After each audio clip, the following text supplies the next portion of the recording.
Do you want to be an investor? Everybody wants to be an investor, the next mogul who owns half of Pittsburgh.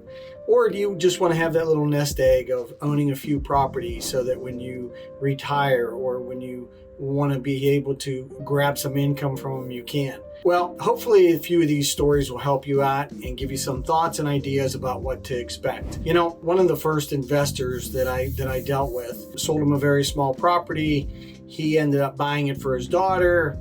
Didn't hear from him for years, and it wasn't an investment. It was just something that he bought for his daughter. Called me up because they had a property they wanted to flip, and they had another realtor trying to help them. And that realtor told them that they should put this crazy price on it, and they did, and it wasn't selling and what have you. And I went in there and I explained to them why they were extremely overpriced. So we lowered the price. We got it down to where the market would bear.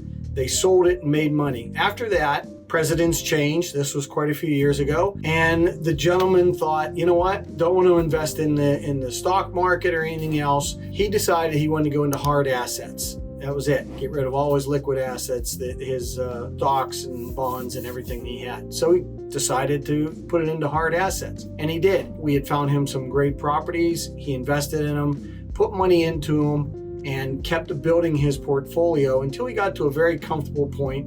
And for 10 years or better now, he's been living off of that income and doing quite well. And listen, sometimes you have to pay a little bit more in the marketplace, but the market will bear it over time. And if you're making money and it's paying your mortgage and you're putting a little bit away, it's worth it. I've had flippers. I have some friends right now who are flippers, and they like to go in, remodel, turn it over, and make their money and run. And that's the type of investor they are.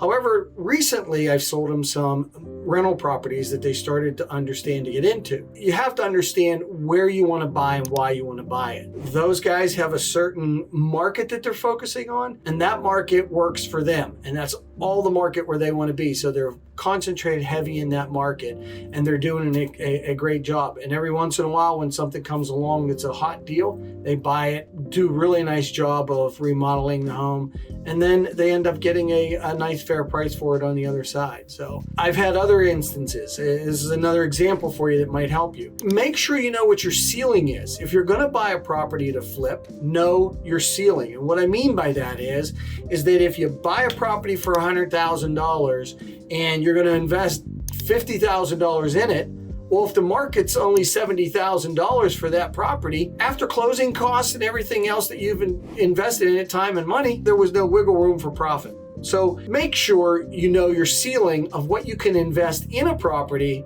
to make sure that you can gain a certain amount of revenue back out of that property. A lot of people forget that because that's one of the key things.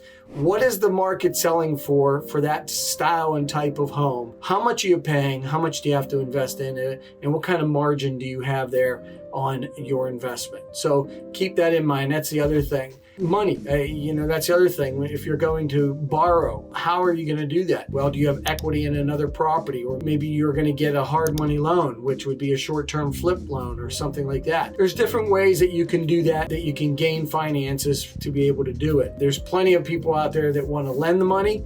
You just got to know how to go out there and get it. And then other key things, remember, if you're investing in your properties, the nicer you make your properties, the more rent you can get out of your property. So if you're talking about the difference between putting in LVP flooring versus just doing rolled vinyl or something like that, or if you're looking at putting in granite countertops or Corian countertops versus your laminate countertops, well, know your market. Would it make a difference in your market if you put granite or you put laminate?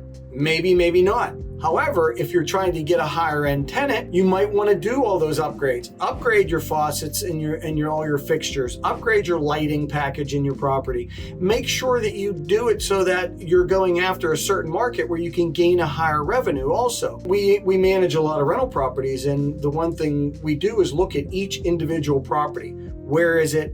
What kind of maintenance and upkeep does it need? What kind of tenant can we gain in that property? And maybe how can we maximize their rent in that property? You have to know areas to invest in. That's also another thing. If you want to be an investor and you want to just go into a market and buy at the lowest price and just put people in there and you don't care, and that's the type of investor you are, well, there's plenty of those markets out there. However, if you really care about the property and you want a long-term investment out of it, something where you can turn around, you could depreciate it over so many years and then turn around and flip it and sell it or do a 1031 exchange, well, you have to make sure that you're investing into decent areas so that 7 years down the road, you're able to sell that property, gain some equity out of the increase in sale, and somebody all along that way, a tenant that is, paid your mortgage and put some money back into your pocket so that you could upgrade it as you went along.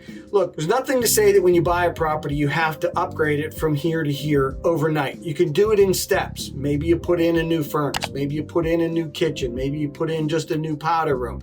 Little things always help and will help you to increase your rent.